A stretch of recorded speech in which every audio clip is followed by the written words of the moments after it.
Today, we're going to discuss Chapter 2, How to Get People to Crave, from the book Salt, Sugar, Fat from Michael Moss. If this is your first time catching an Anchor Moments video, my name is Gina, and I have a weight loss book club that I do on Sundays, 3 o'clock Central Time. And it is 3 o'clock Central Time. Usually, I'm doing this from my home in Arizona, where it's 1 o'clock. But we are traveling in our RV and going to see relatives and going to a meetup with some other van lifers. So really looking forward to that. But I didn't want to leave my book club in the lurch. So I am at a rest stop in Kansas. And we are going to discuss today Chapter 2 of Salt, Sugar, Fat. How do you get people to crave? This is a live discussion. So if you have read Chapter 2 and you have some thoughts about this chapter, please put it in the chat and my husband will read those chats with us. God willing. Yes. And if you've had any wins this week, please let us know your wins, because we're really here to celebrate each other and to encourage each other on a healthy lifestyle journey. A lot of us who watch and participate in the Weight Loss Book Club are taking GLP-1s. I'm currently on Mounjaro. I have taken it for 72 weeks for my type 2 diabetes, and it has helped me to lose 42 pounds, which has been a wonderful bonus side effect. My husband, Jeff, is trying to lose weight as well, but he's not diabetic, and we can't afford to put him on. On a GLP-1, and he's just doing his best he can the old-fashioned way, and we're working really hard on having a healthy lifestyle. Now, what we're discovering from this book so far is that it's no wonder there is an obesity epidemic, and that a lot of us have struggled with our weight because of the science of trying to make each food we eat be so craveable that we won't want to stop eating it while we're eating it, and that we'll eat more than the amount of calories we normally need to eat, that we will eat past being full because it's they're in so a business delicious. to sell as much as they can. Exactly. And figure out how to make you buy as much as you can. Yes. And last week with Chapter 1, we talked about obesity in children. And guess what? They started figuring out the bliss point and adding more salt, sugar, and fat to processed foods when we were kids in the 60s. So it is no wonder as adults, we are the first adults that have gone through all of this, and it makes it really hard on us. And so anyway, it's been really eye-opening to see how the journey has happened. And Chapter 2, it tells us, they really started talking about pop. I'm from the Midwest originally, and we call soda pop. Yeah. My family's from the Midwest too, and we call it pop also, but not everybody does. No, some people call it soda. Some people call it soda pop.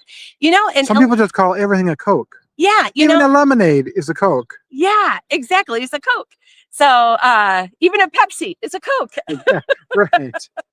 Yes. So anyway, today's chapter really talks a lot about the industry of Coke and all of the soda, pop, Coca-Cola products, Pepsi products, and especially not the drug. Yeah, exactly. And especially Dr. Pepper. And I find it really interesting because I grew up with these. And I remember the very first diet pop ever was Tab. And it was in a pretty pink can. And you just felt so special to be able to drink a Tab, and thinking that you were doing great because it didn't have any calories in it. Well, I remember Dr. Pepper too, and I remember all the commercials like, wouldn't you want to be a pepper to be a pepper? Drink Dr. Pepper. Does anyone remember those commercials? Plus also, right on the bottle, it has the numbers like a clock, and it says 10 to 4, I think. And it's, you should really try this 3 times a day. That's right. At 10 o'clock and 2 o'clock and 4 o'clock That's when you to should pep drink it. you up, and Pep you up. that's why it's a Dr. Pepper, like it's good for you. Yeah. Oh my gosh. And thanks, Jeff. It's so nice to have a discussion where there's more than one person who's read the chapter. So I appreciate that. Yeah. Like Dr. Pepper was actually a good for you food. Well, Dr. Pepper was always in third place behind Coke, a comfortable third place behind Pepsi Cola and Coca Cola. Those Pepsi Cola and Coca Cola are always trying to be number one, and really we're battling it for the number one spot. But Dr. Pepper never hit number one. They were always number three, but they had a cult following. The beginning part of the chapter even talks about a bunch of famous people that they required Dr. Pepper to be in their dressing rooms before they would perform, like Cher, even Hillary Clinton, when she was the first lady, she wanted Dr. Pepper. That was her drink of choice that was supposed to be at locations where she was going to speak. So it did have a cult following. Well, Dr. Pepper, though, was kind of tired of always being in third place and was really hoping that even being in third place, they could get people to their cult following to drink even more Dr. Pepper. And how could they do this? Wait, but also they started falling behind when Coca-Cola started putting out different add-on flavors. Oh, yeah. And remember Mr. Pibb? That was Coca-Cola's Dr. Pepper. And they called it Mr. Pibb, and it was very similar to Dr. Pepper. But you know what? I heard Mr. Pibb never went to medical school like Dr. Pepper did. I don't know if that's true. Yeah. That's why I just Mr. Pibb. That's why I just Mr. Pibb. Yeah. And so Dr. Pepper, they found a researcher. This gentleman went to Harvard, has his doctorate's degree, and he was in math, I think, right? In math, and he also was doing a lot of things with psychology, and he was doing a lot of things with food science. And what he started off doing really was so noble. He was helping out the military, so their MREs, meals ready to eat, didn't taste very good, and they were seeing that soldiers weren't finishing them, and they were also they have some work to do. And if they don't get enough calories, it's going to be a problem. So there's some of the work is, really high calorie burning food work to do. Exactly. But yet these soldiers were so tired of the flavors of MREs that they just they'd eat just enough to stop from being starving, but they weren't finishing it and they weren't getting enough calories in. So this researcher started working on trying to find the bliss point in an MRE. How can they make MREs taste better? And so he came up with new flavors for them that kind of helped, or at least would help for a while. But he's really started working on that. And I think that is really noble. I thought that was cool that he was doing that. But he was able to leave that to help Dr. Pepper, to get us to crave Dr. Pepper even more. And one of the things that he did is he did a lot of science and math with the flavors and the chemicals to make everything taste really good. And he added new flavors. Like, do you remember when came out? And now there's I was in the grocery store last week after reading after listening to the chapter on Audible, and saw that there was even there's a coconut cream Dr. Pepper now, Jeff. Coconut cream flavored in regular and in diet. Like crazy, all the new flavors that they're putting out to try to get us to drink as much as possible and to crave it. Well, what I found the most interesting from this chapter is when somebody, probably Michael Moss, was taking this researcher guy out to lunch or something. And he ordered some Dr. Pepper for the his drink. Yeah, to give to the scientist, that he was going to buy him a Dr. Pepper. And that scientist who helped make it even more craveable in diet and regular and all these extra fancy flavors and things said, "Oh, I don't drink Dr. Pepper. I don't drink soda." Because he knew too much about it, maybe. Yeah, because it's not good for you. It's crappy for you. So he doesn't even drink it himself. And that's what I found the most interesting from this chapter. Jeff, has anyone put a comment out yet? Yes. Let's hear what you think. Okay, let me go back up to the top here. Mindy says, hey, hey, hey. Yes. Hey, Mindy. Hey, Mindy. And she says, wow, Dr. Pepper was always one of my favorite sodas, but I'm shocked at how I've been manipulated over the years. Yeah. They're back with the new blackberry flavor. They have a new blackberry flavor, huh? Wow. I haven't tried the blackberry flavor. And Mindy says, they also have a collab with the new Jurassic World Rebirth movie. Wow. Oh, I didn't know that either. And Tony Johnson's in the house. Hey, Tony. Finally, after 3 tries, I think I'm in the right place today. Yay! I don't care for Dr. Pepper, never have. Moskowitz should have been a multimillionaire after helping out all those companies. You would think. And Mindy says, fun fact, Dr. Pepper doesn't have its own bottling facility. So depending on location, it is bottled by either Coke or Pepsi plants. I did not know that. Wow. And Harjarine? Yeah. Oh, wait, did I say that right? Harjarine, and that says, Mindy, that is interesting. Yeah. And Tony says, interesting, Mindy. And Harjarine says, it ended my relationship with sodas. Oh. Very good. And Tony Johnson says, I stay away from that aisle in the grocery stores. You know what? That is a good suggestion. Mm-hmm. If, like, I don't go down the aisle that has all the snacks and chips in it. Mm-hmm. And because why? It just is tempting me for no good reason. Yeah. You know what's interesting, though, about that as well? When I said I saw that there's a new coconut cream, which I want to tell you, coconut's one of my favorite flavors, especially if you put pineapple with it. If I'm going to have a mixed drink, I like to have a pina colada. And ice cream, I like coconut flavored ice cream. I like coconut cream pie. I love the flavor of coconut. And I didn't go down the pop aisle to see the different flavors of pop.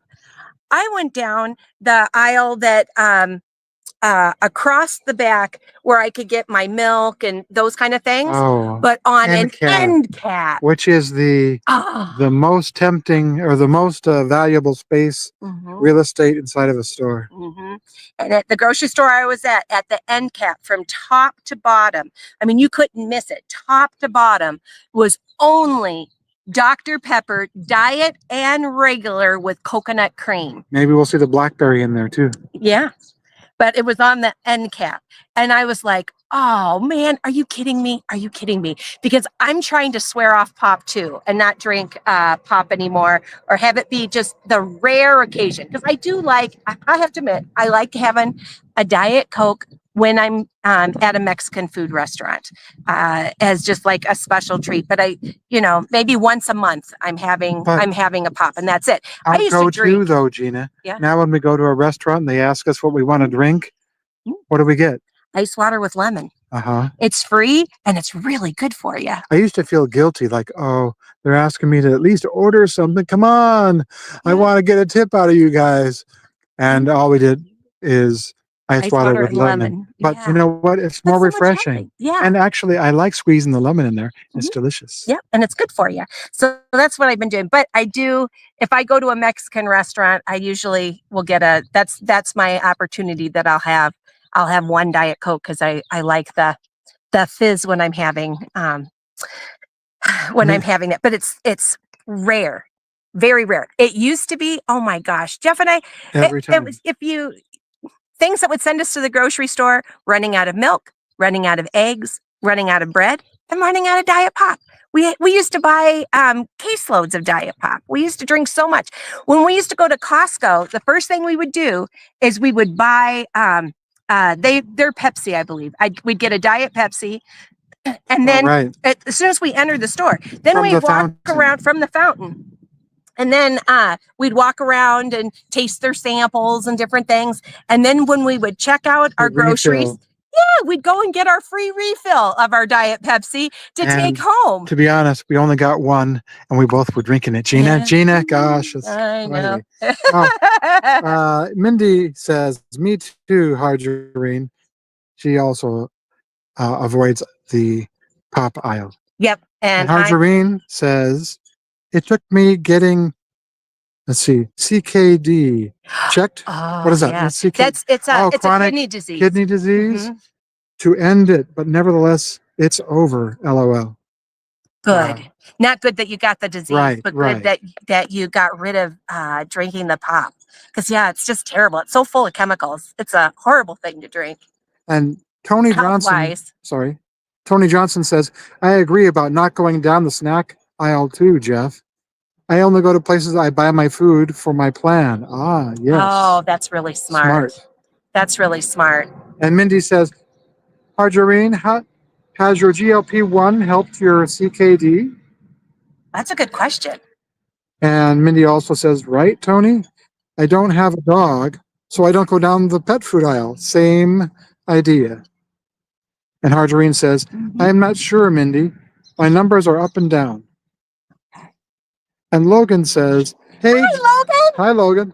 Hey, Gina, what is up for... Wait. What is your favorite movie? Oh, that's tough. I have a handful of What's favorites. your favorite? My favorite movie. I love Groundhog Day. I was going to I've say seen that Groundhog about Day. 1,000 times. If anyone has not seen Groundhog Day, Hey, Woodchuck Chuckers, it's a good movie. it's a great movie. Okay. And Tony Johnson says, I used to teach business classes in high schools, and I think this book would have been interesting for them. Oh yeah. I mean, it is. If you're Logan, if you decide you want to major in business, Logan's our teenager in the group. If you decide to go to college and major in business, this book would be really helpful for you for sure. For any business majors, it really talks about the science of getting people to like your products. And let's see. Mindy says, you're only on 21 weeks though, right? I think that's a question for Harjarine. And she says, yes, week 21. And Gina, that is the bottom of the comments. Okay. So that we hit all the comments? Hit all the comments. That is so great because we are going to dinner in Nebraska where we surprised a relative this morning and called her up and said, hey, we're going to be in town. What's for dinner? So we're going to be visiting supper. What's for supper? That's right. Dinner is lunch in Nebraska. Supper is the end meal of the day. So we do need to get flying so we can make it there in time for supper. But I want to thank everybody for joining on this Weight Loss Book Club. I don't know where I'm going to be next. Well, no, I'll probably be at the meetup next Sunday. I'll hopefully be doing this live at a park in Indiana. So be reading chapter 3, and I look forward to hearing your thoughts about that and any wins that you've had this coming week, just like the wins of our friend here who stopped drinking pop. I'm so proud of you. That is a huge win too. So anyway, everybody, hold on to your anchor moments and make it a great day. Bye-bye.